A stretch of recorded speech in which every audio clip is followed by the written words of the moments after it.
Geert Jelle, Roelof is er net. Geert net, vakantie. Arjen, vakantie. Daar has toch een beetje de looks wel van Arjen. Je liep je wel wat op elkaar. Dan stoom je de Joert wat doorheen helpen. Ja, ze liet dus al in de steek, hè? Wat weet Maar ik ga niet helpen. En van Safira dat het mogelijk is. En ik hoop dat we de beste uitzending van Diermaatjes kennen. Daar zit ik net doorheen. Want we gaan echt topgasten, Joert. We hebben net samen hier. We hebben de voorzitter nog altijd van de Tjee Nunnely fanclub. Hans Anker, tevens ambassadeur bij Sportclub Jereveen. En we hebben de man die altijd kritisch is op zowel Sportclub Jereveen als Sportclub Cambuur. Misschien had hij nog wel een primeurke van u, Joert. Sander de Vries van de Leeuwarden Kranten. Op tafel.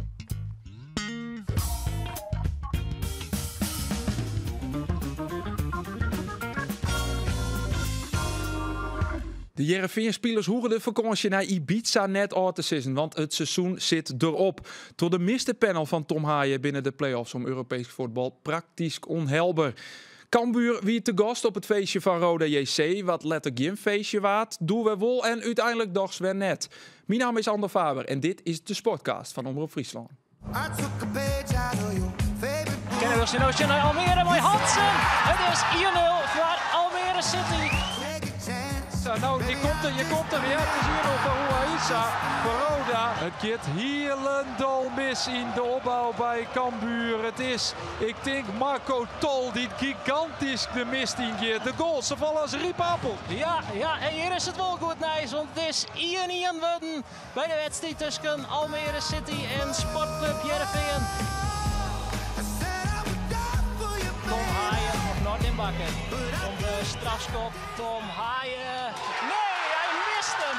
Bakker stopt de penalty. Cambuur is uitvoetballen. Cambuur is clear met dit seizoen. Teleurstellend. En het past bij een teleurstellend seizoen van Sportclub Jereveen. En de heren, ze zitten er wel klaar voor. Hij speelt bij Cambuur bij Jereveen, Geert Jelle de Vries. Hij is altijd kritisch bij de Leeuwarden Kranten, Sander de Vries. En vanzelfs de man die het ambassadeur is van Sportclub Jereveen. Hij is het broerke van Wim. Het is Hans Anker. Welkom heren. Welkom aan tafel. Maar dit is er toch wel een beetje speciale uitsturing, toch? Nou, al die omroep corifeeën er net binnen. Het hangt nu van jou af. Ik viel de druk. Ja, ik viel de druk. Ze letten dus gewoon in de steek. Ik kan nog bellen met Arjen, maar die lag ergens op het strand in Portugal. Ja. Ik zei, je moest wezen. Jereveen zit in de wichtigste week van het seizoen. Een van de belangrijkste fasen. En dan sta je er gewoon net. Onbegrijpelijk. Anker, jou bent natuurlijk ambassadeur bij Sportclub Jereveen, maar jou steen ook bekend als rasoptimist. Wat voor positieve zaken ga je dit seizoen ontdutsen bij Sportclub Jereveen? Ik ben net officieel ambassadeur, maar ik gedraag me wel als zodanig. Positieve dingen? Ja. Oh, die ben er een heleboel. Ja? Neem eens mij. Ik ben altijd positief. En ik vind het al lang worden. Ik vond dat wij mooie thuiswedstrijden spelen. Hè? Het zijn Ajax, wie een hele beste partij. Feyenoord, Twente, AZ. En ik de wedstrijden zijn Heracles, Fortuna, Almere. Treien hele min. Excelsior thuis, Volendam thuis, PSV. Maar we hebben hele mooie wedstrijden, jongen. Dat vergeet men heel gauw. En dus... het is wat teleurstellend, hè? We zijn het ziende. Maar ik zeg ook altijd, jongens, wij mensen hebben nog altijd de gouden jaren van de jaren 90 en zo. Maar laten we eens blij wezen. Wij spelen 30 jaar eredivisie. Het is een dorp. En als je zegt, wij spelen in Den Haag, in de KKD en Maastricht. Een stad met internationale allure en een grote achterland met alle sponsoren. Zit ik in de KKD. Als wij zo'n beetje spelen tussen plak zo'n 8, 9, 10, dan vind ik, dan moet je tevreden zijn. Wil je elke week winnen, moet je in Eindhoven. Ja, dit seizoen wel, dat is duidelijk. We moeten achter die club staan. We hebben een supporter en er zit het woord support in. Dus...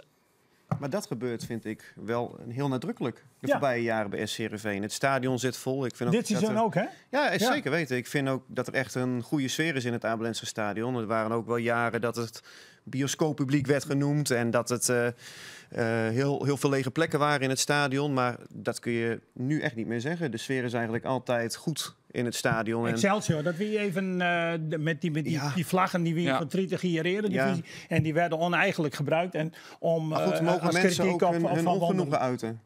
Ik schrik je wel een beetje van, Sander, dat je zo positief bent. Want dus je is toch natuurlijk een omdat beetje... Omdat ik naast hem zit. Hè? Oh, is dat het? Ja. Dus je is toch een beetje bekend als kritisch. Ik heb van tevoren hem al oorstutsen. Ik mag zeggen, Sander, we gaan mail binnenkregen. Doet wij bekendmaken, daar stoot van uw gasten wezen soest. Mail van de familie Jansma. Verste Sportcast-fans. Die zeiden, man, je hem Sander de Vries uitnodigen. En ik weet net dat ik dan wel Schengen. Ik vind hem vierstend te negatief hoe Sportclub Heerenveen. Hij viel blijkbaar geen enkele bal met de club. Kritisch mij, maar hij is altijd op zoek naar negatieve berichten.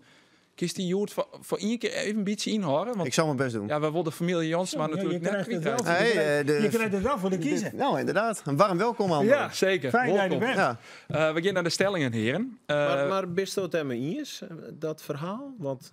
Van de familie Jansma? Ja. Ik vind, ik ben het er net mee eens, want kritisch is denk ik een goede eigenschap van een journalist, van een volger van een club. Ja. En ik denk dat Sander dat heel goed doet. En dat Sander ook een heel soort primeurtjes had, die de oren media net hebben. Dus, ik ken wel steeds pessimist, maar misschien is het ook wel een beetje realist. Ja. Dat jouwt een hele orde lading. Kijk, het is heel simpel, jongens. Als het hartstikke goed is. En zo'n middag als tegen Ajax, die 3-2...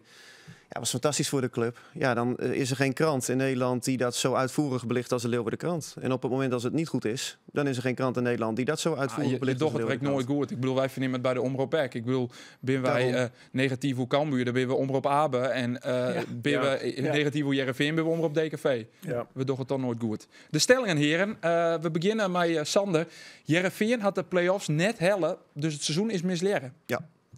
Geert Jelle. Cambuur had de play-offs net hellen, dus het seizoen is misleren. Ja. Hans, ik jou het daar dat mijn broer en ik Tjee Nunnally ondroegen hebben bij Heerenveen is de grootste flater uit uw carrière als rechterhand van Ferry de Haan. Nee. Sander, Robbie van Persie mat bij Heerenveen de vrijheid krijgen om de technische staf volslijn naar eigen hand in te vullen. Nee. Geert Jelle, ik zal dat oude stadion, die oude betonbak onder het Cambuurplein best missen. Ja. En Hans, hier me Mickey van der Hart. Het is net de jochter dat er passeerd is. Ik ben een fan van Noppert. Ik vond het wel te jochten dat ze Noppert er op een gegeven moment uithellen. Hè? En ik vond dat Van der Hart het net zo gek. Die moet ik eerlijk zeggen. Ik heb nog wel wat kritiek om je heen. Daar ben ik het net mee. Die laatste wedstrijd in PSV ken ik net door oordelen. Want toen waren wij mijn vakantie. Ik heb wel jet dat er een paar ballen, dat hij die misschien hekkoe. En om hem nou nog in te wisselen vanop, dat hier ik zelf net verwachtte. Maar welke wedstrijd heeft hij punten gepakt voor Heerenveen? Ik vind wel dat Van der Hart het wel wedstrijd had, dat er hele beste reddingen hier. Ja, ik wie net negatief over Van der Hart. Dus je vindt het net te jochten dat er passeerd is? Nou, ik hier het net verwacht. Ik hier het zelf net die, maar ik vind voor Noppert vind ik het prima dat hij nou weer een paar wedstrijden speelt. Maar het wie net zo dat ik mij steurde aan Van der Hart, dat ik dacht van nou die moet er onmiddellijk uit. Nee. Nou, ik snap het wel hoor. Ja, ik snap het wel. Ik vond het volkomen terecht dat Noppert op een gegeven moment eruit moest. Want dat kon eigenlijk ook niet meer. Maar goed, de voorbije weken vond ik ook dat je op trainingsveld dat je ook wel een andere Andries Noppert kon waarnemen. Een jongen die wel wat meer rust weer in zijn kop kreeg. Die nadrukkelijker weer op de deur klopte. Ja, en ik denk dat als je alles bij elkaar afweegt, dat Andries ook gewoon een betere keeper is dan Mickey van der Hart. Ja, en ik vind wel dat Mickey van der Hart de voorbije weken toch wel geregeld en niet goed uitzag bij tegendoelpunten van SC Heerenveen. Maar hadden we het echt blunders, West? Nou, het zijn weinig echte ketsers. Maar ik heb ook heel vaak doelpunten gezien waarvan ik denk van nou ja, had je ook meer kunnen doen. Maar uiteindelijk vind ik ben het met Sander Inius de beste keeper met keeper. Maar om hem nou uit te hellen, ik vond dat hij een beetje de schuld kreeg van het PSV-verhaal.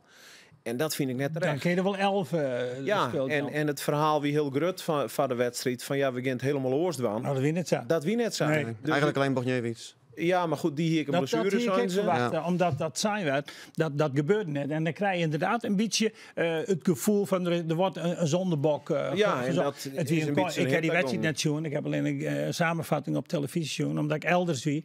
Maar er weer meer spelers die een onvoldoende heen. Maar het moment is toch nu voor. Ik bedoel, 3 wedstrijden voor de eind. Dat is toen je lid van de hartsteen. Want hij had inderdaad net echt ketsers aan. En begin in juni, eind juni, bij mij een skinnerlei. Nou, ik vind Bietsie een zwaktebod van de technische staf. En waarom? Omdat ze, wat ik zei, ze kondigen jongen van we zijn heel ontevreden, dus we gaan het oorstwan. Ja, en dan kies je eigenlijk het makkelijkste slachtoffer. En dat is Van der Hart. En Noppert komt er weer in. Ja, is ik een betere keeper, dus misschien jij er ik wel in. Alleen, ja, nou, en ik vind dat het heel weinig naar voren komen is. Maar ik vind wel wat sneu van Van der Hart. Ik denk van, hey, je komt erin. Je hebt inderdaad geen kapitale fouten maken in al die wedstrijden. En nu wil je eigenlijk aan de kant scoot. En ik weet niet wat er over hier had er nou een contract heeft. Ja, nog 1 jaar. Nog 1 jaar. Ja, wat Sander de Vries zei, hè, van nou, de laatste weekend op de training, hè, dat Andries Noppert, het werd goed, je zegt de orde Noppert, dat is een argument, dat ken ik net beoordelen, want ik kom net op die training, ik heb het nou wel lezen, dat kan dus een argument wezen. Maar Ja, je maakt gewoon een optelsom. ja. En ja, alles bij elkaar optellende, dan kan ik wel begrijpen dat er op een gegeven moment weer wordt gekozen voor Andries Noppert onder de lat. Maar jij nou, ik al, je kent er echt van We zoeken de hele vakant, kun je sportcast het wel maar ja. vullen kennen, denk Ja, ik. ja. Hij vond zelf, Andries Noppert, dat er een rommel voldwande hier voor zijn optreden in Almere City. Laten we even jaren naar de jouwste. Je wil graag spelen, je wil graag belangrijk zijn voor het elftal. Dus de wedstrijddagen vond ik het vervelendste. Alleen van de andere kant moet je dan op ziek in naar jezelf. Meestal kom je heen samen jezelf een goed gevoel hebben. Nou, dat heb ik, vervolgens heb ik dat doen. Ben je aan de slag gegaan, ben ik ergens in blauwe lowen. Liefst hier naar de meesten om je heen. Ja, en op ziek naar jezelf en op ziek naar het gevoel waar je zelf goed in binnen. Ja, en als dat dan vervolgens beloond wordt en dat het tune wordt, ja, dat jouwt wel een stukje trots gevoel, ja. Vond je hem ook dat Noppert een rommel voldwande verzinnen? Ja. In een hele goede redding. Ja, bij Zie je dat niet van Robinet? Ja. Ja, en dan nog in, dan niet 12-3-0 wezen. Ja, en nou kun je nog een punt pakken. Ja. Nou, je had in het begin wel een paar keer een terugspeelbal op Noppert en dan zat je toch van Nou, jee. ik zeg wel aan hem dat hij skeert ik eens een bal fut. En dan denk ik van, hé, dan kies je voor zekerheid. En Ja. dat is in deze fase is dat wel heel verstandig. Dat er net denkt van, oh, ik ga lekker voetbal en dan is de kans op fouten is grutter. Dus dat die er net. Dus ik vond dat het prima die. Alleen nog, we moeten natuurlijk net grutter moeten zien. Hè? Want een speler, als die eens een keer eruit en erin gaat, daar maak je eigenlijk nooit een probleem van. En bij een keeper is dat wel zo. Terwijl dat ik in je van 11 is. En ik snap wel dat het een beetje oorsluit. Alleen nog, je kan nou, je kan wisselen. En je zegt van, hey, ik kies weer van Noppert. Nou ja, prima. Maar volgens mij bij Brighton in Engeland wisselen ze gewoon beschussen per wedstrijd. Daar hebben ze gewoon 2 keepers, waaronder Verbrugge natuurlijk, van het Nederlands elftal. Ja. En die wisselt gewoon aan. Dus die ene keeper die keept dan 20 wedstrijden in het seizoen en de oren 18. Dus maar ja, dat is hier natuurlijk totaal net gebroekelijk. Nee, nou ja, en bij de hele grote clubs, als je dan echt inderdaad een paar wedstrijden minder voetballen, dan gaat er gewoon niet. Ja, Sander, zou dit ook een charme-offensief wezen kennen van de technische staf, maar misschien wel Ruud Hesp, de keepertrainer voorop, richting Noppert, een soort handreiking? Ik weet niet of je het als een charme-offensief moet zien. Ik denk dat, kijk, Kees van Wonderen wil onderaan de streep ook gewoon wedstrijden winnen.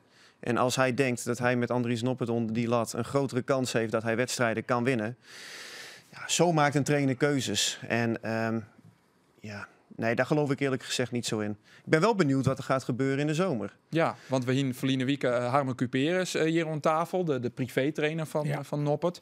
Daar kon je ook wel jaren. Het zit net lekker tussen Hesp en Noppert. Daar heeft de jaren al wie het wijder hoe skreun. Ja. Het zult toch een keus wezen, denk ik, waar Noppert eruit of Hesp eruit. Uiteindelijk denk ik dat dat spel wel op die manier gespeeld gaat worden. En dan ben ik wel heel benieuwd wat Ferry de Haan gaat doen. Kies je voor de keeperstrainer in wie jij kennelijk gelooft, want hij heeft hem een 3-jarig contract gegeven. Of kies jij voor een cultfiguur van de club, de voormalig keeper van het Nederlands elftal, die ook nog een zekere transferwaarde vertegenwoordigt, maar ook een hoog salaris heeft. Dus op het moment als Andries Noppert niet de eerste keeper is van SC Heerenveen, dan heb je wel een hele dure tweede op de bank zitten. Maar als zo Ferry de Haan zich leiden liet door het sentiment wat er in de pers een beetje onjong wordt. Zo die zeggen van die of de oren, ik denk het toch net. Nee, maar Hij goed, zal Sander had een wiet kreun. Wat ik zei, Cuperus die ziet je vliegen wieken. Ja. De verniemst dan alles. Dat klopt het net tussen die twee. Nee, maar- Dat die loeren in de jij inderdaad, hè, dat die er bent.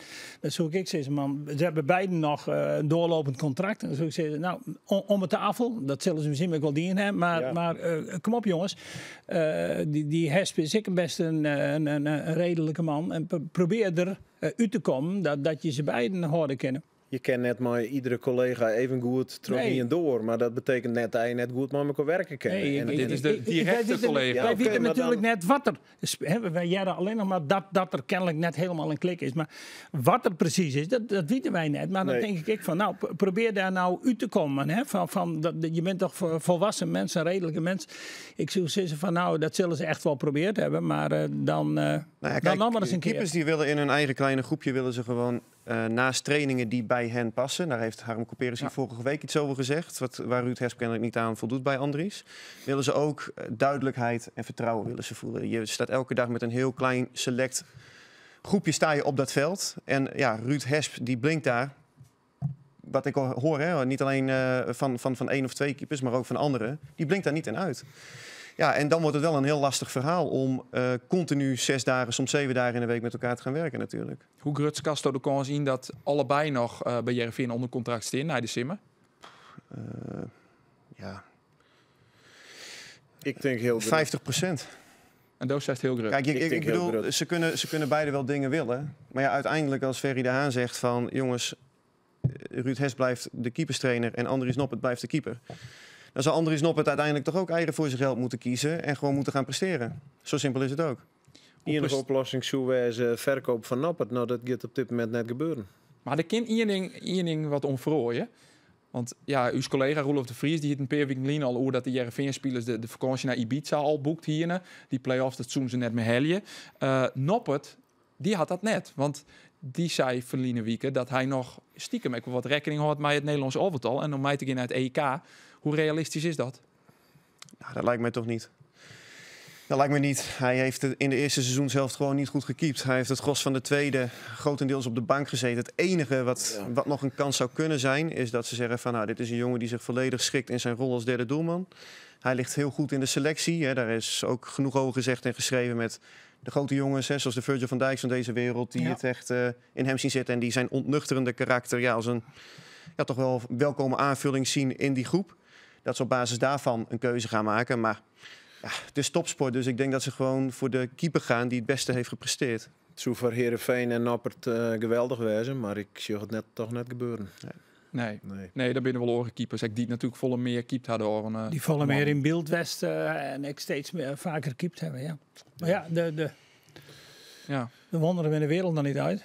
Dat is weer. En waar wit dat Koeman inderdaad echt gevoelig is voor die argumenten van goed in de groep lezen, teamplayer. En ja, Noppert die zal echt akkoord wijzen met een rol als derde keeper, denk ik. Want ze volle het hij net de eerste. We gaan naar je Cambuur. Anke, jou liekje maar wel wat een feestbeest. Hij jou ook wel eens te betiert een feestje viert? Het nou Roda of... Ik vond het wel een mooi brechtje. Ja. Ik maak graag een feestje vieren. We hebben Heerenveen heel wat feestjes vierd. En ik ben ook wel bij Cambuur West. Ik ben net Tjen Cambuur, maar ik ben voor Heerenveen. Maar ik volg de KKD altijd, de eerste divisie. En ik zeg die wedstrijd en dat publiek, dat kwam alweer wat veel te. Maar ja, toen waren er nog 4 minuten, dus dat leidt dan meer onder het publiek. Want ja, er kan van alles gebeuren natuurlijk. En toen kennelijk is er toch de speaker, de stadionspeaker, ik nog een verkeerde stand van Telstar Grace omroep. En ik denk dat er 2-1 dat er toen zijn. Nou, ik had die dolle tafereel deze jongen. En jongen, dan moet je snel schakelen. Hè. Hoe was het voor jou, Ander? Want jou is erbij. Ja, het wie heel apart. Nou, daar was ik wel bij Roda West. De perstribune zit helemaal in de nok van het stadion. Dus we zitten helemaal bovenin. En inderdaad, het fluitsignaal. Dus just die fans al hier het veld opkomen. En dan, nou ja, kun je je daar nog iets bij voorstellen? Want inderdaad, op dat stuit die natuurlijk Greens nog achter. Dan komt die meedeling dat het 1-1 wordt, dat Green scoort. En ik vond het heel netjes. Ze gingen ook al weer naar de tribune, ze gingen weer voort. Nou, ik denk, als je het zou oplossen, ze wilden dan ook als supporters, hij goed dienen. En ineens beginnen ze daar te juichen op de tribunes en iedereen komt het veld op. Ik denk, nou, dan is er scoort. Dus ik pak mijn telefoon en dan gaat het al even van die apps, dat is melding, je krijgt de doelpunten. En die hier onzet natuurlijk bij die wedstrijd. Ik zie helemaal geen melding. Ik denk, nou... Maar wie die goal wil vallen? Nee, want die die is helemaal net van. Die speaker die zegt, die 2-1. Maar en letter zei, oh nee, correctie, die goal is afgekeurd. Dat wie om zijn eigen haakje te redden. Want er heeft nooit een goal west, heb ik begrepen. Er heeft nooit een doelpunt west, inderdaad. En ik vind dit wel een beetje de goden verzoeken. Nou ja, onbewust natuurlijk. Maar ik denk dat dit... Hij is een blunder. Ja, maar het is een blunder. Maar ik denk dat ze nou ik net winnen gaan. Ik denk... Na je week is het Grains Roda. Ja. Nou, ik zet mijn yield wel op Grains. Ik vond het wel apart om te vernemen daarna in die mixzone bij die interviews. Die speaker die gie dus ook in die interviews. Maar die gie camera naar camera. Ik zie echt het idee dat hij het net heel slim vond. Wil dat hij het mooi vond om even in de... Maar hij is eerst stadionspeaker geweest bij Fortuna Sittard. Ik was weg. Dus hij is er al niet onomstreden bij Roda. Hij is nu sinds een jaar of 20 is hij de stadionspeaker al daar. Dus hij ligt al bij heel veel supporters niet goed, maar dat zal na vrijdag niet beter zijn geworden, denk ik. Ik zeg hem plotseling naar interviews. Inderdaad, ik was weggedoken. Ik hier met 3 dagen het Shell in. Hij begon een argument dat het internet en meer bij die media. Ik zeg, jongens, voordat je dat de ether ingooit, dan moet je er 100% er wist van wezen. Hij had een mooi dag, volgens mij. Nou. Ik denk, als ik hem zou zeggen dat hij de pensioengeruchten, dan leeft hij het wel had. Dus als hij Roda wie hier een hele chique oplossing voor hem zocht. Bijzonder. Cambuur Vleer met 2-0. Wat hing je in bloot is misschien wel die tweede goal. Waar Marco Tol hier al de mist ingit. Maar wat misschien ook wel hing in bloot is de blunder van de skiertjochter. Hij hem tjoen, de handsbal van Matthijs Didden. Ja. Hoe is dat mogelijk? Dat het gebeurde voor hetzelfde doel, volgens mij, als waar Cambuur eerder ook een keer is benadeeld tegen Rode SC. Was het toen niet met die penalty van Koen Brak? Die werd toen niet gegeven. Die kreeg in plaats van een strafschop kreeg hij zijn tweede gele kaart, volgens mij. En daardoor, dit hielp niet mee in Cambuurs promotiedroom destijds. Nee. Ja, dat was nu, natuurlijk was 100% een strafschop. Ik snap dan net hoe zo'n skiertjuchter dat nou net, want als de beeldensjes, hij slaat er gewoon naar. Maar de hoorn, hoe de achterin, ik begreep die woede. Ik wil, nou we toch horen Matthijs Didden hebben, wij hier een paneljoen in de Westereen, in Old Dutch. Het is net dat hij op je blitje stier. En toen heb ik zien Ferry de Haan zijn. Dat is wel een aardige verdediger. Jullie moeten met een nieuwe centrale verdediger aan de gang, want ze waren met Van Beek, de wie is met Japan bezig. Ik zei, dan moet je die Matthijs Didden halen. Die man is iets van 1,97 meter. Dat is een geweldige centrale verdediger. Opbouwend goed, een soort Perschuursachtige voetballer. En ik zei, die moeten jullie gaan halen. Ik zei, Nunnely is ook een succes geworden. Dat is voor jou. Je moet die Didden, die Matthijs Didden van Racing Genk, zoals ze het daar noemen. En hij zei, die staat op ons lijstje. Maar we hebben op dit moment voldoende centrale verdedigers. Bogdanowicz, Van Beek en Van Otten. Ja, maar ik zei, als je te lang wacht, dan gaat hij naar een ander. 3 weken later pakken de krant, gaat hij in Utrecht. Ja. Maar is aan technisch overleg... En dan weet ik wel, die hebben meer te besteden dan wij. Dus het is geen kritiek op Heerenveen. Want Van Seumeren had ons toen de eerste keer met Luc Brouwers ook al afgetroefd. En met Lammers.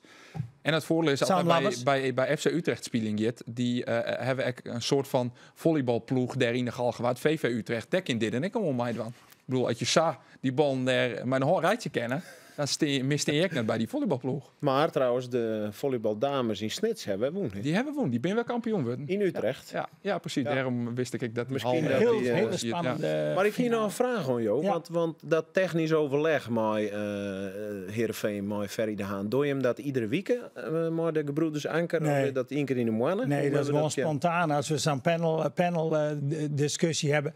Dat doen we dan in de Hossenbos, in de café, in de Westereen en in mooie zaken. En daar komt Kees van Wonderen is daar wel West en Ferry de Haan. En, Kees van Wonderen luistert altijd naar Roelof. Wat zei?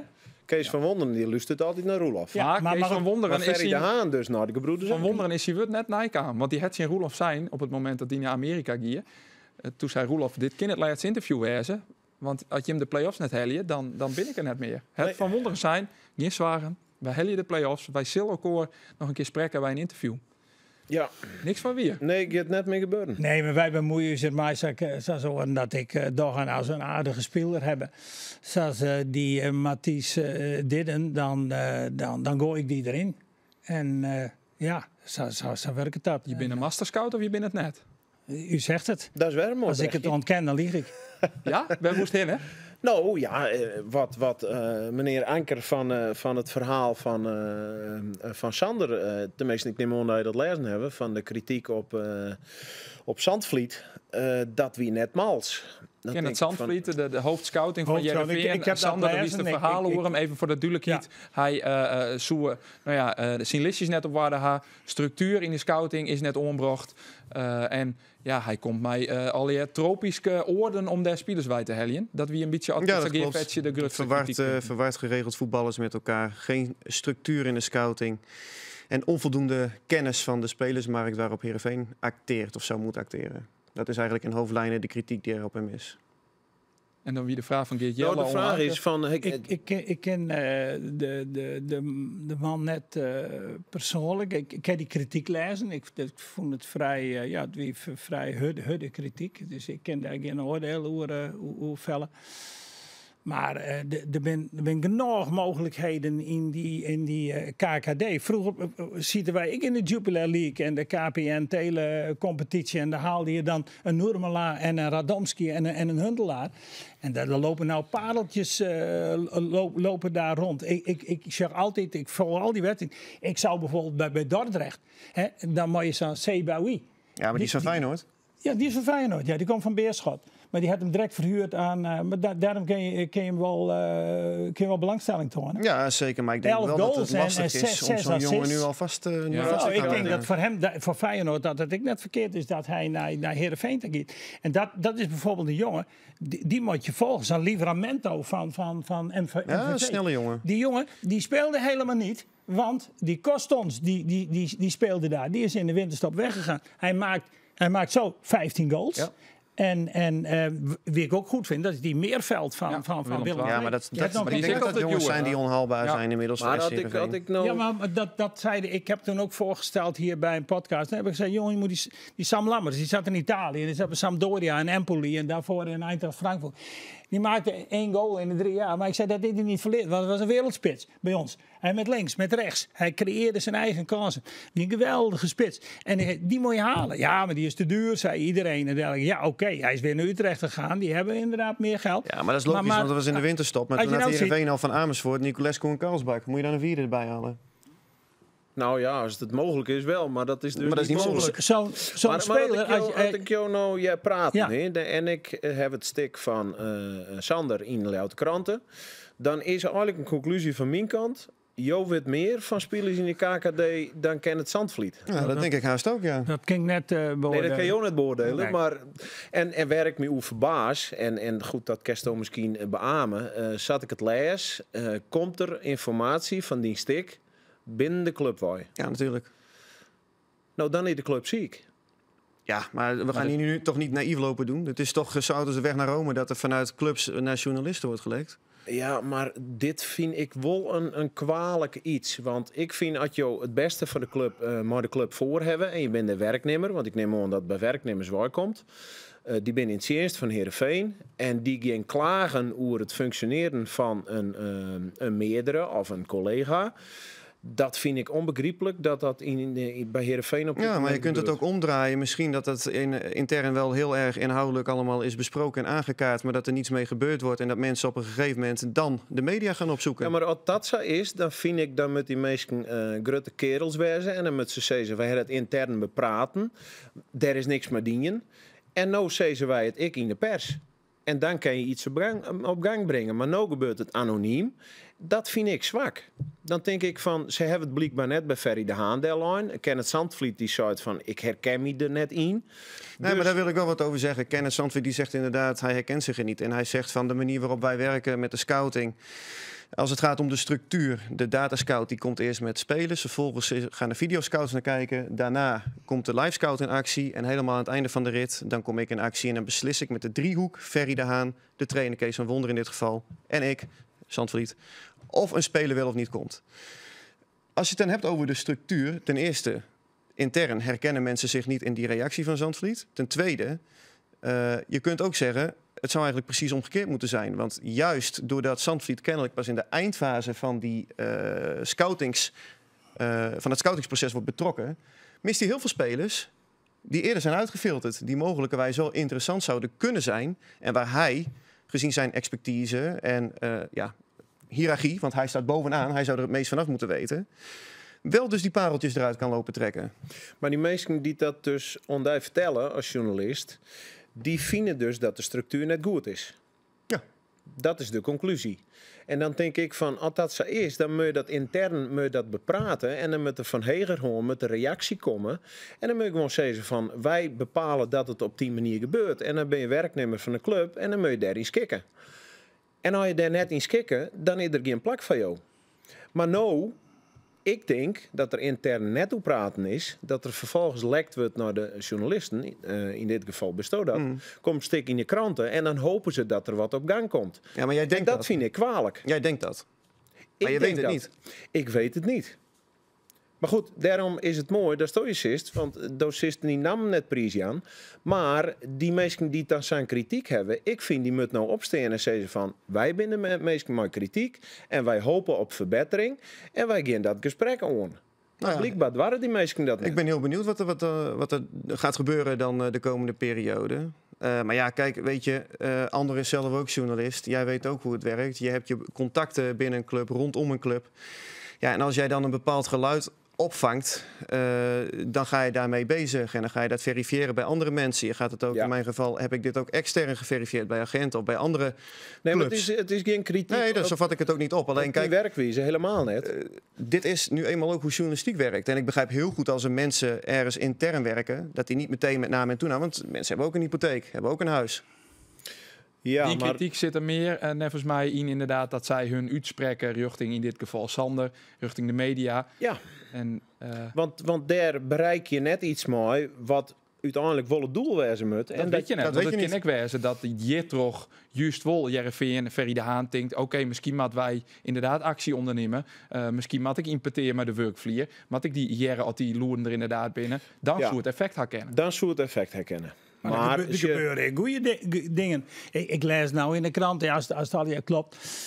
Maar ze zijn met Smans bezig van VVV. Ja. Dat is een hartstikke goede, dat is een hele goede voetbal. En die Kersten, dat mag ik wel eens even zeggen. Dat is echt, ik heb met mensen nu het Zwolle praten. Die zijn allemaal hartstikke verdrietig dat die Kersten er weg. Die zit eerst bij Den Bosch. Ja. Maar die spelen de centrale verdediger.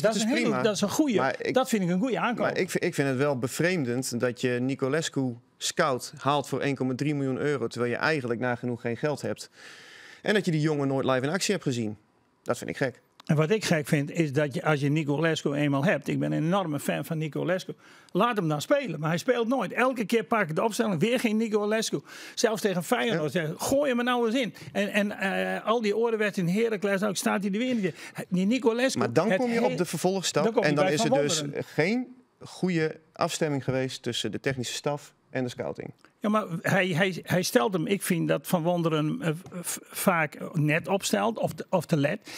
Maar het is een spits die heeft heel weinig tijd nodig, heel weinig ruimte. Zeer doelgericht, loopt over van het zelfvertrouwen. Als het juist hoeveel goals je maakt en in welke tijd, dan is het een soort Ekman bij Ajax. Want hij is heel effectief. Maar jammer nou bij Almere dat er krijg een poort tussen zit. Maar toen die Nicolescu in Almere, want die eerste helft die slecht van Heerenveen. Dan moeten we gewoon heel duidelijk over zijn. Hebben we zitten vervelen. Die tweede helft, die een stuk tot die wissels erin kwam, is wel jouw goals maatje kent. Ja. En nou moet hij tegen Vitesse en moet die Nicolescu, die moet onmiddellijk in die spits. Maar hoe je het Pelle dat hartstikke heeft er ook 12 gemaakt. Pelle doet het hartstikke goed, maar ik vind Nicolescu is meer een jongen. Ja, Nicolescu is gewoon een ouderwetse goaltjesdief. Die staat goed op goede plekken in de 16. En die moet vertrouwen geven. Een spits moet vertrouwen. Een spits moet vertrouwen hebben. Wel, maar Nicolescu, als hij erin komt, dan denk ik van, die ken wel wat. Zeker. Ondanks dat er nog net een heel sociaal lid heeft, je ziet gewoon zijn manieren dat het een echte spits is. Spits wat vertrouwen hebben. Je moet hem nou opstellen. Die bij Karlsbak heb ik dat nog nooit gezien. 0 keer, jongen. Dat vind ik zo jammer. Ja. Het is in Utrecht een goal maken, maar de eerste 2 daar wedstrijden. heb ik zoveel miljoen voor betaald. Hij moet toch iets kennen, maar ik het nog net ontdekken kunnen. Van Wonderen, ik ging ervan uit dat hij er weer bij is komend weekend. Wie zie ik natuurlijk al van de weekend. Kin Nicolescu erin zetten. Heerenveen had nog 2 wedstrijden. Om, laat eerlijk wezen, wel het but van de Keizer. Cambuur speelt het ook nog in. Dat keert nog wel ergens om natuurlijk. Want dat is de laatste reguliere competitiewedstrijd in het oude stadion. Onder het Cambuurplein. Zal het nou lieket. Alleen er staat dus niks meer op het spul. Is dat nog spietig of is dat misschien juist een voordeel? Want dan kun je zo'n wedstrijd juist broeken om afskiën te nemen. Ja, ze moeten er in een feestje van maken. Dat is het enige wat er gebeurt. Maar ik ben wel een beetje teleurgesteld trouwens. Wat dan? Nou, Cambuur had het kampioensteam uit Njontjen Safvolle uitnodigen. En ik ben promoveerd met Cambuur in een naaicompetitie. Dus ik hier eigenlijk een uitnodiging verwachten. Ja, de best niet een kampioen winnen, ja. Nee, dat klopt. Ze zijn bikkelhut bij Cambuur. Ja, ze zijn topsportmentaliteit.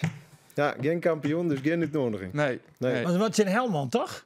Onkomende vreed, Ja. Hij zit een verkapt signaal naar de club om toch nog een kaart te krijgen? Of? Nee, dat is noodlet. Oké, nu ga je niet meer. Nou hoeft het niet meer. Nee. Nou hoeft het niet meer. Maar is het mooi dat er niks meer op het spel zit? Want dan kun je inderdaad een heel programma opturen en dan zit je net meer van... Natuurlijk is het niet mooi. Nee? Ze staan 13e. Wat is dit nou voor seizoen geweest voor Cambuur? Ik bedoel, je wil de natuurlijk nog ergens voor voetballen. Is nooit mooi natuurlijk. Je moet iets hebben om van te spelen. Dus het is zonde. Dan kun je nou de spelen van dat afschiet van het oude stadion. Het publiek zal het zijn afschiet van het stadion. Ja. En dan moet Cambuur maar zwaar die 3 punten pakken. Maar dat valt dan net te mij. Want Helmond Sport wordt vaak een schatten door die. Maar die spelen tot op het laatste moment nog wel even mee voor de nog plak. Nog altijd, hè? Die nou maar de supporters hun stoltje mooi nemen of niet? Nou, dat is dus wat ingewikkeld. Daarover had wat aansen. Want dat het Cambuur inderdaad wel tas zijn. We jaren eerst naar Henk de Jong. Want die wil het inderdaad vreed gewoon goed doen. Vooral voor de fans. Het weet dus publiek ik dat we daar vol verkennen, vol. En dan zullen we risico nemen. Maar het is eerst een eerbetoon aan uw stadion, aan uw publiek. En wij jaren er even minder. Ja, wij moeten voetballen. Maar het gaat nou over de week omdat wij ons best doen, alles jou over waar. Maar het gaat om het publiek en het stadion, het oude stadion van ons. Daar gaat alles om. Wat verwacht je hem van Vreed? Die wedstrijd, dat oorskiën? Heeft hem er eigenlijk helemaal geen verwachtings bij? Ik denk dat ze winnen en dat het een hele leuke jong wordt. Daar ging ik vanuit. Ik zoek net weten waarom net. Ik bedoel, wat we krijgen zijn, de druk in de dus ja, maakt ze er een leuke jong van. En volle aanval. Ja, nou, ik denk dat dat wel gebeuren gaat. Nog eens kijkt, Geert Jelle, de vraag inderdaad hoe die stwoltjes, al de fans die mij nemen maaien. Die kunnen we stellen onder de supporterscoördinator van Cambuur, Sultan Somoru. Sultan, is het inderdaad zo dat de fans hun stoeltje aankomende vrijdag mogen meenemen? Goedemiddag, Ando. Nou, liever aankomende vrijdag nog niet. Want ja, zoals we allemaal wel weten, wat Art ook al genoemd heeft... gaan we er alles op alles zetten om in het nieuwe stadion te gaan beginnen in augustus. We kennen alleen allemaal de perikelen in de bouw en er hoeft maar net mis te gaan. Anderzijds is het zo dat we wel gebrand zijn om dat wel voor elkaar te krijgen. Omdat hier het veld waarschijnlijk niet meer door de keuring gaat komen. Voor je beeldvorming, wij trekken alle koelkasten, de stekkers eruit van alle kiosken. Omdat er wel eens wat spontaan in de brand vliegt. Dus het stadion wil ook niet meer. Maar goed, 100% zeker dat we het gaan halen is het niet. Dus het kan heel goed zijn dat we het stadion gewoon nog keihard nodig gaan hebben om de competitie aan te vangen. En al de dingen die ik net noemde, waar dan natuurlijk een kostenpost aan hangt als je hier dus toch nog moet gaan voetballen. Ja, als we dan ook nog al onze stoelen nog weer terug moeten gaan plaatsen, dan is dat wel een probleem. Jullie hebben natuurlijk wel ook in de coronatijd en toen duidelijk werd dat nieuwe stadion er ging komen, een actie opgezet voor supporters dat ze dat stoeltje wel mogen meenemen. Komt er dan een andere gelegenheid voor dat mensen hun stoeltje mogen ophalen? Ja, we gaan in september, exacte datum weet ik nog niet, gaan we met z'n allen nog een mooie dag organiseren om hier toch echt nog een keer met z'n allen in het stadion te zijn. En dan komt er ook de mogelijkheid om onder andere dus de stoeltjes te verdelen zoals ze verdeeld moeten worden. Het klopt inderdaad dat mensen met de gouden seizoenkaarthouder, die hebben destijds al hun stoel officieel toegekend gekregen.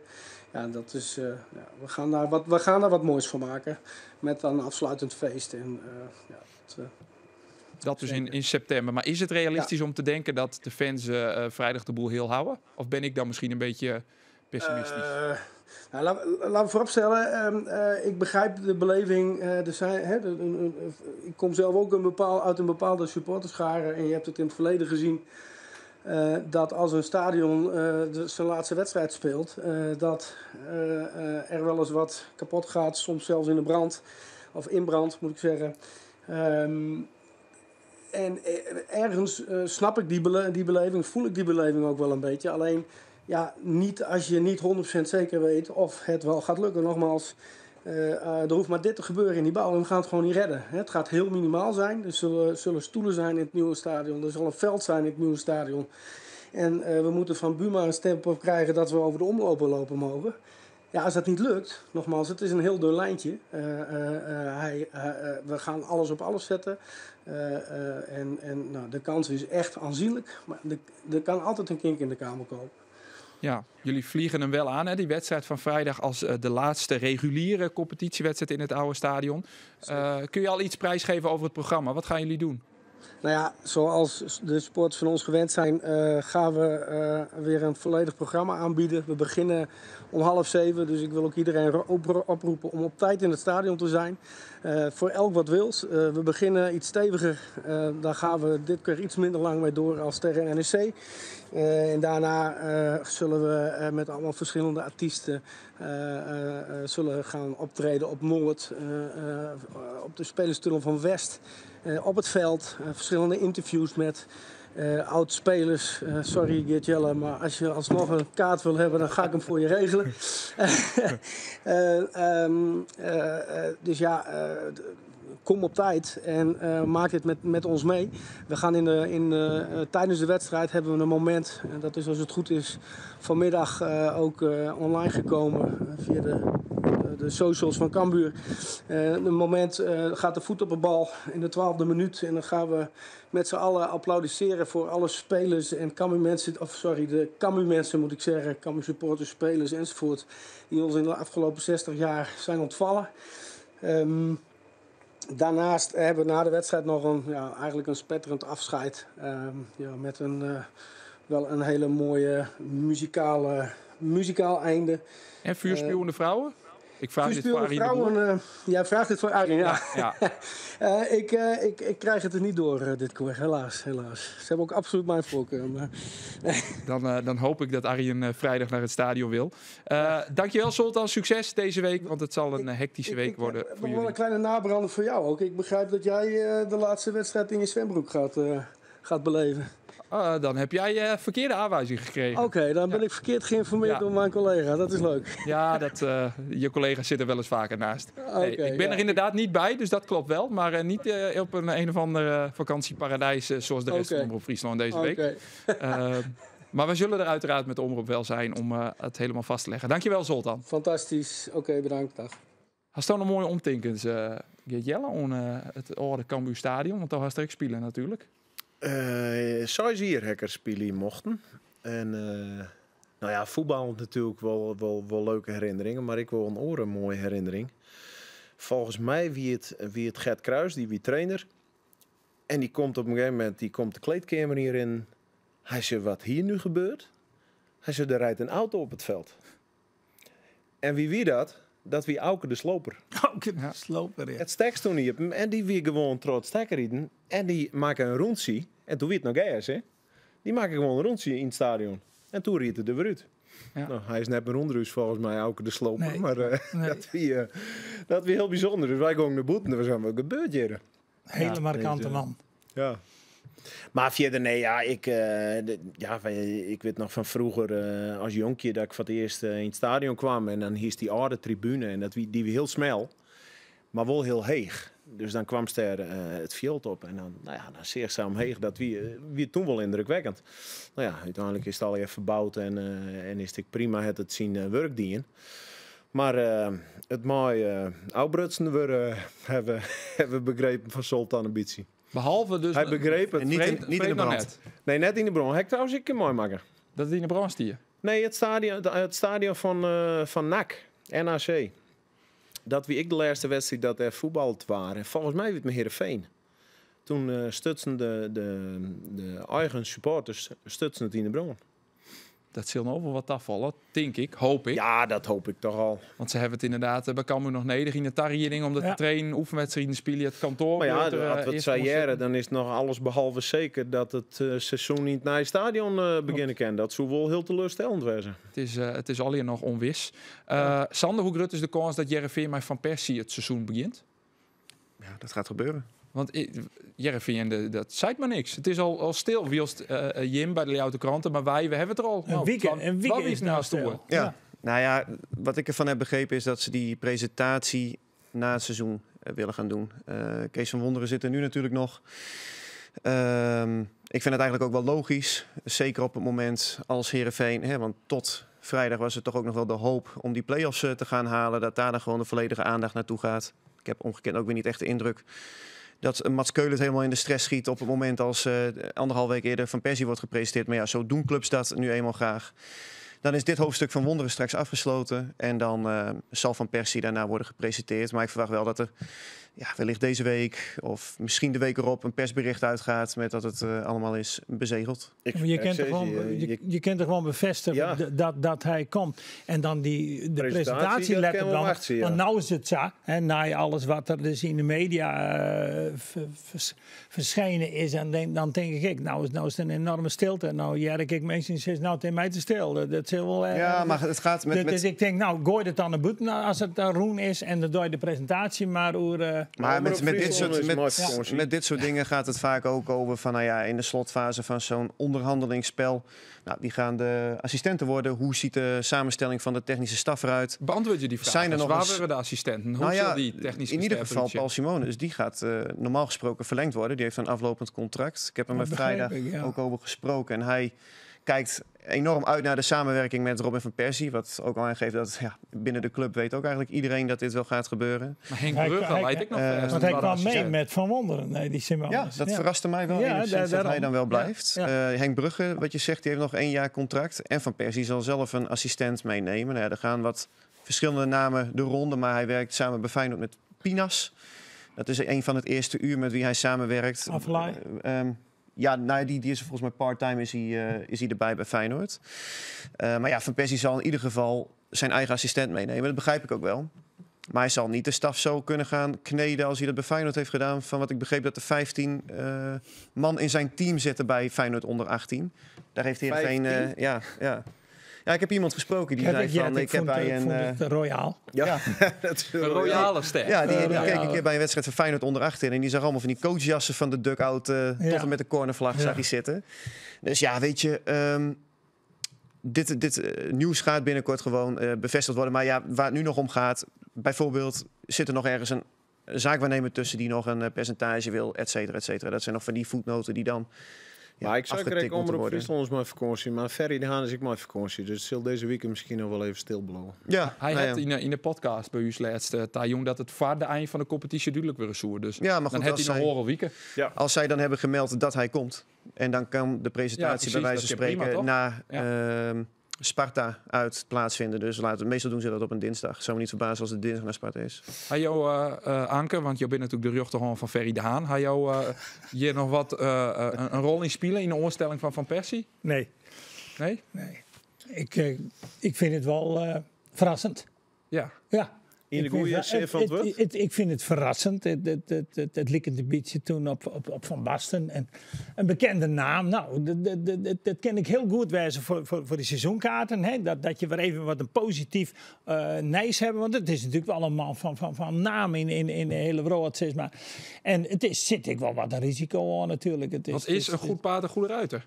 Ja, dat is Kou Adriaanse. En het is natuurlijk een ervaringsvak. Hij had nou maar minderjarigen steeds dwandenwest. Nou, van waar ging je ook eerst als haattrainer? Ik heb toen de namen van Dijkhuizen naar voren gebracht. Die had ik toen bij Cambuur net een hele hoop positieve dingen. Vind ik dat het daar bij Excelsior het per jaar heel goed dien. Het werd nou eerste helft van de competitie weer ongelooflijk. Na nog een wedstrijd stonden 5e, hè? Die eerste wedstrijd uit bij NEC, die wonnen ze ook met 3-4 en van Heerenveen wonnen ze. Maar na de winterstop is dat helemaal... ik ben bang dat ze er nog goed gaan straks. Ja, dat kan me zelf vooral naar je. Een hele aardige collega van mij vroeger, Dijkhuis. Maar ik vind het een rustige man en hij zit net te razen aan de kant van het veld en zo. Maar het zijn wel twee uitersten, hè? Robin van Persie en Marinus Dijkhuis. Ja, de enige gemene deler is dat ze spits waren. Maar... Ja, ik hou van trainers die dus vroeger spits waren. Want ik vind Van Wonderen, ik heb hem ook mogen ontmoeten bij van die panelavond. Ik vind het een hele correcte, prettige man. En ik vind dat het eerste jaar hebben we nog de play-offs hellen. En het is een verdediger. Maar wat voor cijfer zoen je van Wonderen, Jan? 7,5. Zo? Ja, maar hij had de play-off net hellen. Ik ben volle minder kritisch dan Sander de Vries. Sander is wel kritisch. Ik vind dat Van Wonderen, je staat nou het ziende.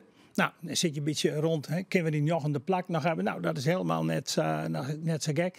Wat ik vind, hij bleef altijd rustig en kalm. Ik in de reacties en aan de lijn. Maar ik wil hem wel wat aanvallender hebben qua opstelling en ik qua wissels. Ik vind die wissels ben vaak te let en niet aanvallend genoeg. Hè. Nicolescu heb ik al genoemd. En hij benut de wisselcapaciteit net volledig. Als je in de verhoudingen zegt, is hij een van de trainers die het minst de capaciteit die hij heeft naar wissels. Ik benut. Hè, vooral met die 4 eigenlijk hoor je allemaal kritische kanttekeningen, maar je geeft hem een 7,5. Ja. En waarom dan? Omdat hij zo aardig voor de Kamer is?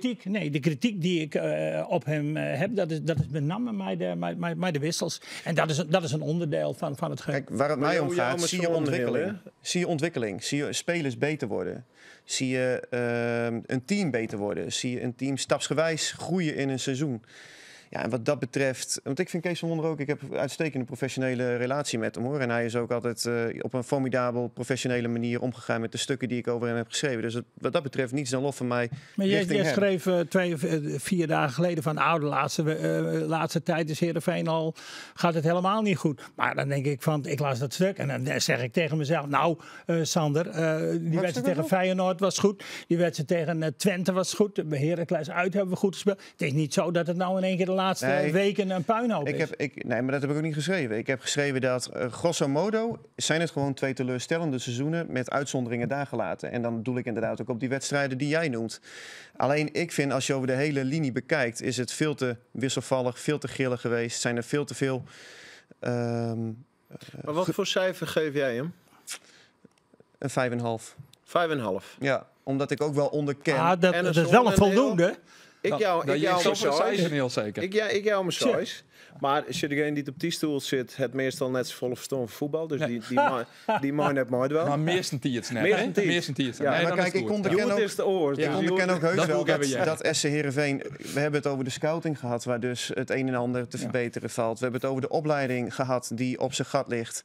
Commercie hebben we wel eens besproken, althans jullie ook hier aan de tafel. Ja, en dan kom ik ook tot de conclusie dat de pijlers waarop SC Heerenveen of waar elke voetbalclub op drijft, ja, daar kun je links en rechts gaten in schieten. En dat vind ik uiteindelijk nog een grotere verantwoordelijkheid voor Ferry de Haan. Want hij zat hier onlangs, die is als technisch manager eerst verantwoordelijk geweest voor de jeugdopleiding. Die heeft de verkeerde man aangesteld als hoofdjeugdopleiding, Marcel van Buren.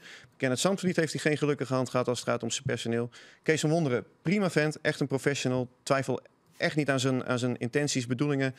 Maar is uiteindelijk ook geen match geweest. Ja, en wat dat betreft wordt het nu wel, ja, denk ik ook een spannende periode voor Ferry als het gaat om de aanstelling van Robin van Persie. Dit moet wel een voltreffer gaan worden. En naar je technisch directeur natuurlijk. Ook dat. Manager, ja, want zo stellen zullen. Dat gaat ook niet spoedig. We hebben 3 man, hij krijgt 3 keer van Wonderen. Hè? Die krijgt dus 3 keer een voldoende. Een 5,5 en een 7,5. Wat hier is toch een size? Ik hier size, dus dan wordt het correct boven de size, wordt het gemiddelde. Ja. En ik heb een aantal weken geleden zien hem zijn van dat ik het wat grijs vond. Nou ja, en hij hier toen grijs hier en grijs de trui aan. Dus dat grijze, dat klapte toen wel. Maar een size kom eens afvallen is vrij grijs, of net? Ja. Dat is wat je... Er zijn spelers, ik vind een Keuler, vind ik altijd een onderschatte voetballer. Ja, Mensen zeggen, een Saroui. Nee, ik vind die Keuler, die draait gewoon een fantastisch seizoen.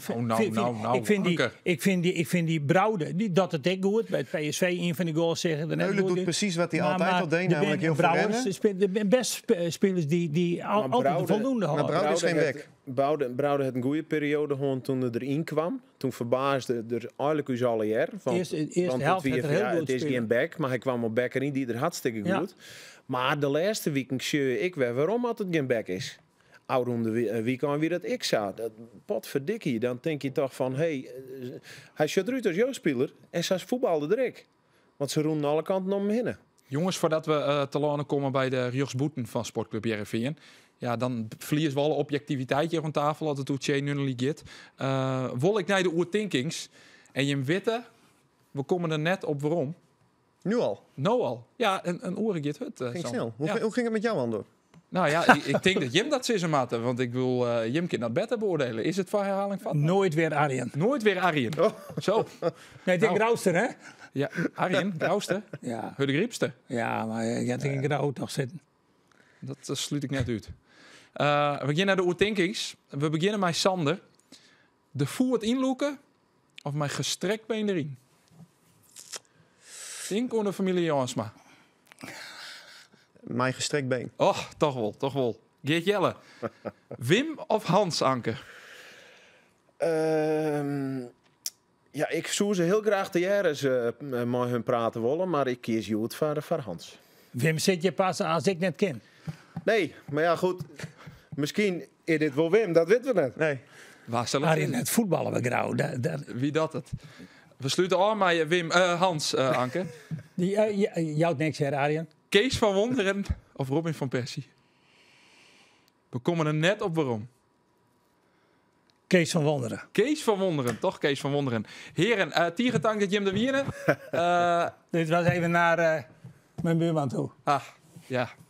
Jim wien te gast. Deze uitsturing, deze historische uitsturing. Zonder al die Omroep Friesland pommeranten. Wij hadden even mij weer wat moois van maken. Na je weekend ben we er weer. Dan is die ene pommerant wel weer waarom. Arjen de Boer, vakantiewest. Daar zei het al, hij luipt het stroom. Roelof is mooi weg, man. Brune Kopburger, ja Roelof. Die zullen we voorlopig ik nog net waarom. Dus ik zou zeggen, geniet je van de rest. Dank dat je me weer nog eens en graag ont na je weekend. Hoi!